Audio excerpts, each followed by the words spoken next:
Olá e bem-vindos ao canal Fatos da Escrita.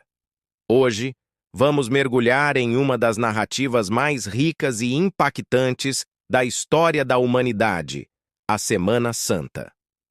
Esta não é apenas uma série de feriados religiosos. É uma jornada de fé, história e simbolismo que moldou civilizações e continua a ser celebrada por bilhões de pessoas em todo o mundo. Para entender sua profundidade, precisamos ir além dos rituais e explorar o contexto histórico e as tradições que se desenrolam dia após dia, do Domingo de Ramos até a Quinta-feira Santa. Prepare-se, pois a história que vamos contar hoje é longa, cheia de detalhes fascinantes e crucial para a fé cristã. A chegada do Messias.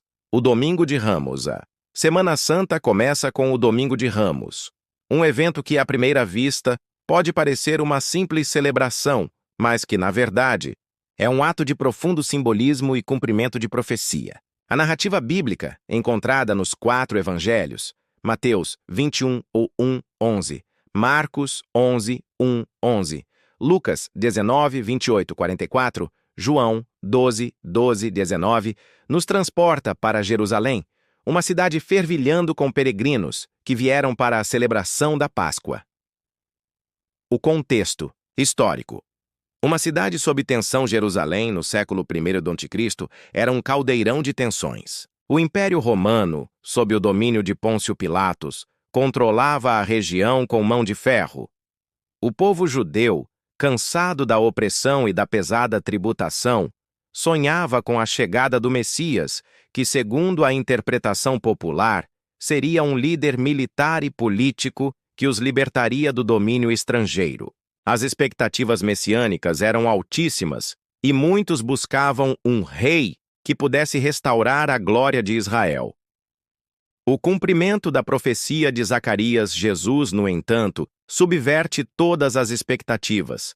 Ele não entra em Jerusalém montado em um cavalo, símbolo de poder e guerra, como um conquistador romano ou um líder revolucionário faria. Em vez disso, ele escolhe um jumento, um animal associado à paz e à humildade. Esta escolha não é aleatória. Ela cumpre diretamente a profecia do Antigo Testamento. Em Zacarias 9:9, alegra-te muito, ó filha de Sião, exulta, ó filha de Jerusalém, eis que o teu rei vem a ti. Ele é justo e salvador, humilde, e vem montado sobre um jumento, sobre um potrinho, filho de jumenta. 3. O clamor da multidão. Um triunfo. Efêmero, a multidão, ao ver Jesus, responde com uma celebração efusiva. Eles estendem suas capas e galhos de palmeira pelo caminho, um gesto de honra e submissão reservado aos reis e figuras de grande autoridade.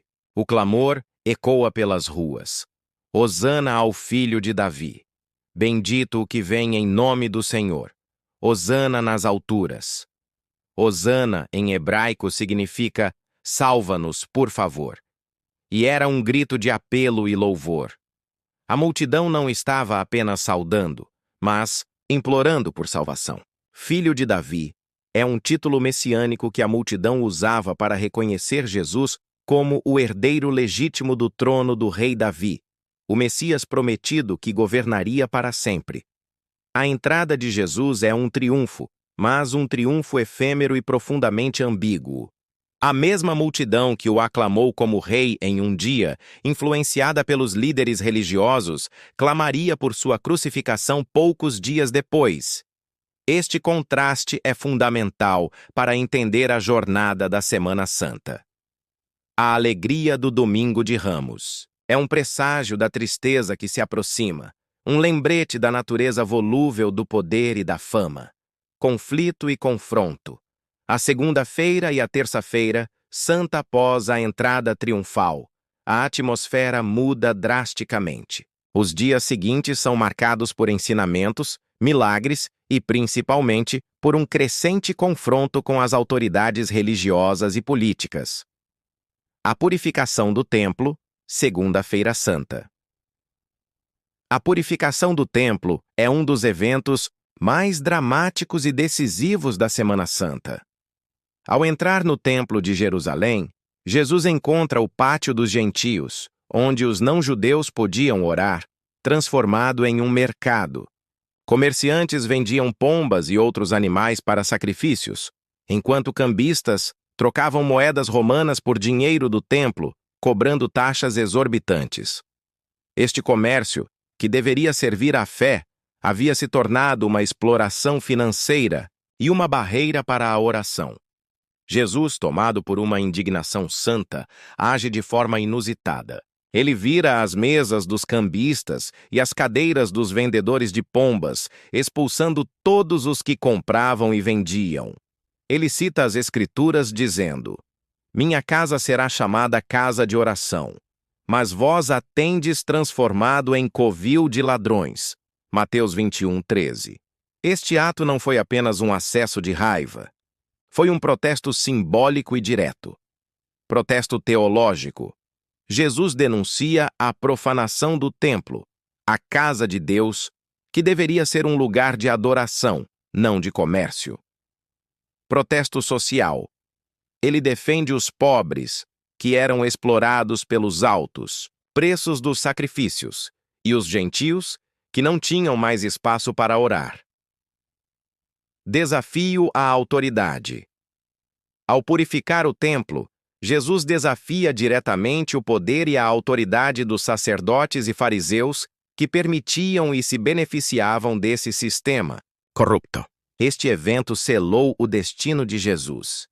As autoridades religiosas, sentindo-se humilhadas e ameaçadas em seu poder e sua fonte de renda, passaram a buscar uma maneira de prendê-lo e matá-lo.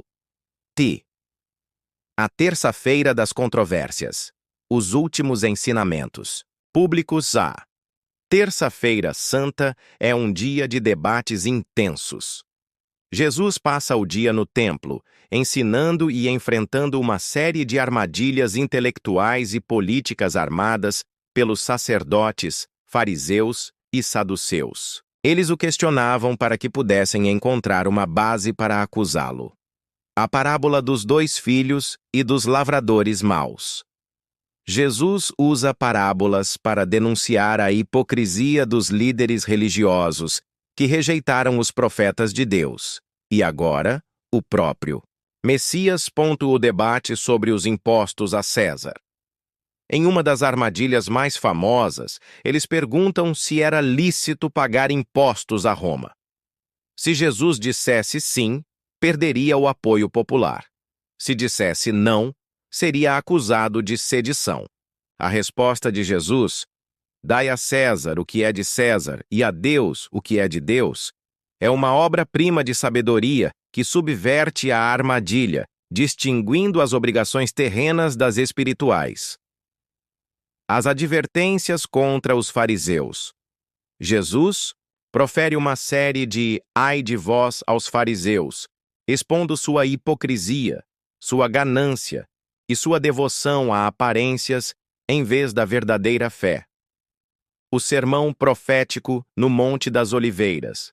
Jesus sai do templo e, no Monte das Oliveiras, em frente à cidade, ele profere um de seus discursos mais longos. Ele fala sobre o futuro, a destruição do templo, que se concretizaria décadas depois, e o fim dos tempos, alertando os discípulos para estarem vigilantes. Estes dias, segunda e terça-feira, foram cruciais.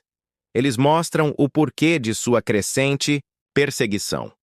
Jesus não estava apenas curando e ensinando. Ele estava desafiando o poder estabelecido e expondo as falhas de um sistema religioso corrompido, provando ser uma ameaça não só teológica, mas também social e política. A calmaria. Antes da tempestade. A quarta-feira. Santa. A Quarta-feira Santa é um dia de silêncio e reflexão, muitas vezes chamado de Quarta-feira das Trevas. A Bíblia não registra muitos eventos públicos de Jesus neste dia. No entanto, é um dia de extrema importância, pois é quando a trama contra ele se intensifica e toma forma.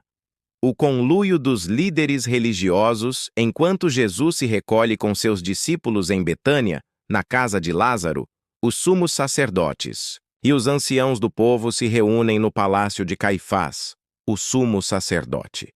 Eles estavam desesperados para prender Jesus de uma forma que não causasse um tumulto na multidão. Eles temiam sua popularidade, especialmente com a proximidade da Páscoa, um festival que reunia milhares de peregrinos em Jerusalém. A única maneira de prendê-lo era em segredo. A traição de Judas é, neste ponto que a história de Judas Iscariotes se torna central. Judas, um dos 12 discípulos, vai até os líderes religiosos e se oferece para entregar Jesus. A Bíblia não dá uma única razão para sua traição, mas a tradição sugere que ele estava desiludido. Judas esperava um Messias que tomasse o poder à força, e ao perceber que Jesus não o faria, ele se desiludiu. Outros acreditam que ele foi motivado pela ganância, pois recebeu 30 moedas de prata pelo seu ato. Esse valor, que correspondia ao preço de um escravo, era uma quantia significativa na época e um símbolo da degradação de seu ato. A traição de Judas é um momento sombrio e trágico, marcando o início da paixão de Jesus. A Quarta-feira Santa é, portanto, o dia em que o plano para a crucificação foi selado. O último encontro. A Quinta-feira Santa. Quinta-feira Santa, ou Quinta-feira do Monte, é um dia de profunda significado e simbolismo que culmina no início da paixão.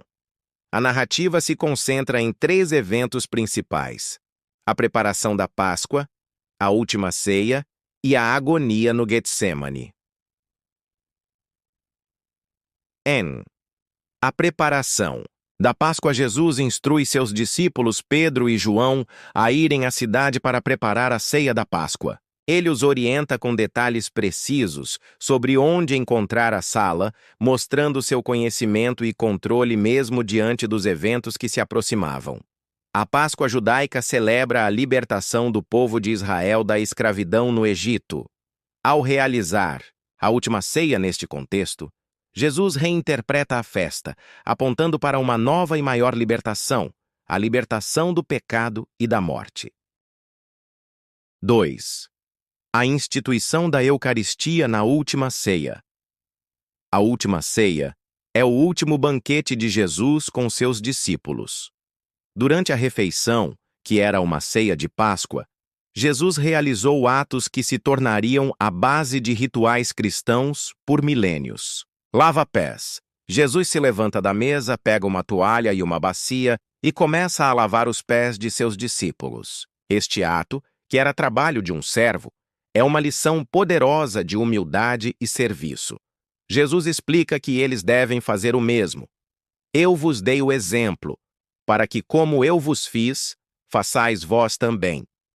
É uma lição que inverte a lógica de poder, colocando o serviço acima de tudo.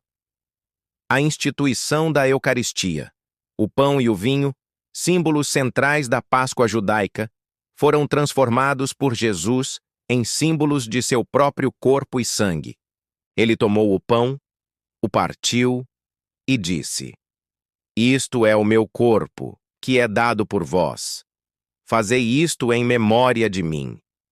Da mesma forma, ele tomou o cálice com vinho e disse: Este cálice é o novo pacto no meu sangue, que é derramado por vós.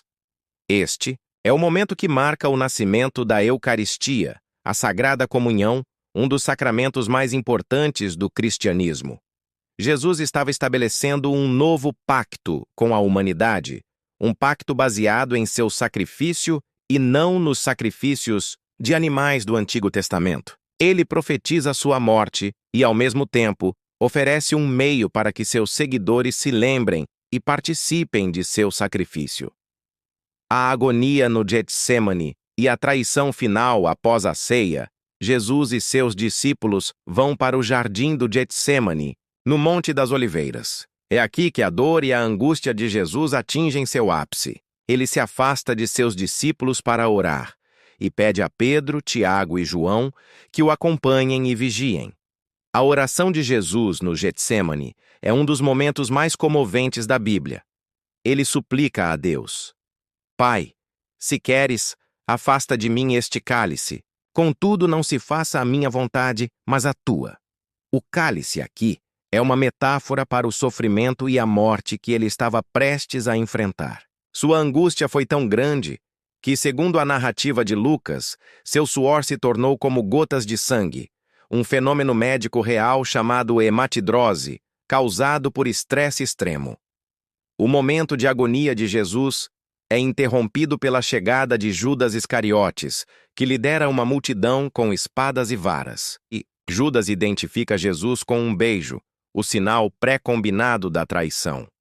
A prisão de Jesus, apesar de sua própria agonia, é um momento de calma. Ele não resiste e é levado para ser julgado. A Quinta-feira Santa termina com a prisão de Jesus, o que marca o fim de sua liberdade e o início de sua paixão. A partir deste ponto, o roteiro da Semana Santa se move para os julgamentos, a crucificação e, finalmente, a ressurreição. Conclusão. Reflexões sobre a jornada esses primeiros dias da Semana Santa, do Domingo de Ramos à Quinta-feira Santa, não são meramente eventos isolados. Eles formam uma narrativa coerente, que mostra o contraste entre a realeza humilde de Jesus e a pompa do poder terreno, entre a pureza de sua mensagem e a corrupção do sistema religioso, e entre a sua devoção a Deus e a traição de seus próprios discípulos. Essa jornada, cheia de simbolismo e conflito, nos prepara para o clímax da história, a Sexta-feira da Paixão e o Sábado de Aleluia, que vamos explorar no próximo vídeo. A história da Semana Santa é, em sua essência, a história de um amor incondicional, de um sacrifício que transformou o mundo e de uma esperança que continua a inspirar milhões. Se você gostou deste mergulho profundo na história, não se esqueça de curtir, se inscrever e ativar o sininho para não perder a próxima parte desta fascinante jornada. Qual desses dias você acha mais simbólico? O triunfo do Domingo de Ramos ou a traição da Quarta-feira Santa? Deixe seu comentário.